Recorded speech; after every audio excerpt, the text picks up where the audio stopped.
देवादिदेव महादेव ने कहा, जब तुमने खोलोगी तब खोल कर सबको एक बार देख लोगी वो वज्र का शिव का दर्शन,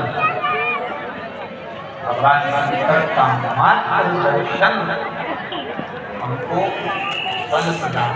एक पत्राया है,